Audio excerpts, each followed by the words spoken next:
ಎಲ್ರಿಗೂ ನಮಸ್ಕಾರ. ಇವತ್ತಿನ ವಿಡಿಯೋದಲ್ಲಿ ನಾವು ದೇವಸ್ಥಾನಕ್ಕೆ ಮಹಿಳೆಯರು ಸೀರೆ ಉಡುವುದು ಉತ್ತಮ ಯಾಕೆ ಅನ್ನೋದ್ರ ಬಗ್ಗೆ ತಿಳ್ಕೊಳ್ಳೋಣ. ನಮ್ಮ ಭಾರತೀಯ ಸಂಸ್ಕೃತಿಯಲ್ಲಿ ದೇವಸ್ಥಾನಕ್ಕೆ ಹೋಗುವುದು ಕೇವಲ ಆಚರಣೆ ಮಾತ್ರ ಅಲ್ಲ, ಅದು ಭಕ್ತಿ, ಶುದ್ಧತೆ ಮತ್ತು ಸಂಪ್ರದಾಯದ ಸಂಕೇತವಾಗಿದೆ. ಅದರಲ್ಲಿ ಮಹಿಳೆಯರು ಸೀರೆ ಉಡುವ ಪದ್ಧತಿಗೂ ವಿಶೇಷ ಮಹತ್ವನೇ ಇದೆ. ಸೀರೆ ಅನ್ನೋದು ಭಾರತೀಯ ಪರಂಪರೆಯ ಪ್ರತೀಕ. ದೇವಸ್ಥಾನಕ್ಕೆ ಸೀರೆ ಧರಿಸಿ ಹೋಗೋದ್ರಿಂದ ಮಹಿಳೆಯರಲ್ಲಿ ಭಕ್ತಿ ಭಾವ ಹೆಚ್ಚುತ್ತೆ ಅಂತ ಹಿರಿಯರು ಹೇಳ್ತಾರೆ. ಸೀರೆ ದೇಹವನ್ನು ಸೌಮ್ಯವಾಗಿ ಮತ್ತು ಗೌರವಯುತವಾಗಿ ಮುಚ್ಚುವ ವಸ್ತ್ರವಾಗಿರೋದ್ರಿಂದ ದೇವಸ್ಥಾನದ ಪವಿತ್ರತೆಯನ್ನು ಕೂಡ ಕಾಪಾಡುತ್ತೆ. ಆಧ್ಯಾತ್ಮಿಕವಾಗಿ ನೋಡಿದರೆ ಸೀರೆ ಧರಿಸಿದಾಗ ಮನಸ್ಸು ಶಾಂತವಾಗುತ್ತೆ ಮತ್ತು ದೇವರ ಧ್ಯಾನಕ್ಕೆ ಒಲವು ಹೆಚ್ಚುತ್ತದೆ ಎಂಬ ನಂಬಿಕೆ ಇದೆ.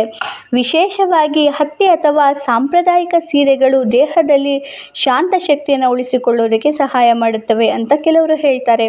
ವೈಜ್ಞಾನಿಕ ದೃಷ್ಟಿಯಿಂದ ನೋಡಿದರೆ ಸಡಿಲವಾದ ಉಡುಪುಗಳು ದೇಹಕ್ಕೆ ಸುಲಭವಾದ ಗಾಳಿಯ ಸಂಚಾರ ನೀಡ್ತವೆ. ಇದರಿಂದ ದೇವಸ್ಥಾನದಂತಹ ಶಾಂತ ವಾತಾವರಣದಲ್ಲಿ ಮನಸ್ಸು ಹೆಚ್ಚು ನೆಮ್ಮದಿಯಾಗಿರುತ್ತದೆ. ಇನ್ನೊಂದು ಮುಖ್ಯ ವಿಷಯ ಅಂದರೆ ಸೀರೆ ಮಹಿಳೆಯ ಸೌಂದರ್ಯವನ್ನು ಸರಳವಾಗಿ ಮತ್ತು ಗೌರವಪೂರ್ಣವಾಗಿ ತೋರಿಸುತ್ತೆ. ಅದಕ್ಕಾಗಿ ಹಲವಾರು ದೇವಸ್ಥಾನಗಳಲ್ಲಿ ಇಂದಿಗೂ ಸಾಂಪ್ರದಾಯಿಕವಾಗಿ ಉಡುಪಿನ ಹೆಚ್ಚಿನ ಮಹತ್ವ ನೀಡಲಾಗುತ್ತೆ. ಆದರೆ ದೇವರು ಭಕ್ತಿಯನ್ನು ನೋಡುತ್ತಾನೆ, ಉಡುಪನ್ನು ಅಲ್ಲ ಅನ್ನೋದು ಸತ್ಯನೇ. ಆದರೂ ನಮ್ಮ ಸಂಸ್ಕೃತಿ ಮತ್ತು ಸಂಪ್ರದಾಯವನ್ನು ಉಳಿಸಿಕೊಳ್ಳೋದಕ್ಕೆ ದೇವಸ್ಥಾನಕ್ಕೆ ಸೀರೆ ಧರಿಸೋದು ಒಂದು ಉತ್ತಮ ಪದ್ಧತಿ ಅಂತ ಹೇಳ್ಬೋದು.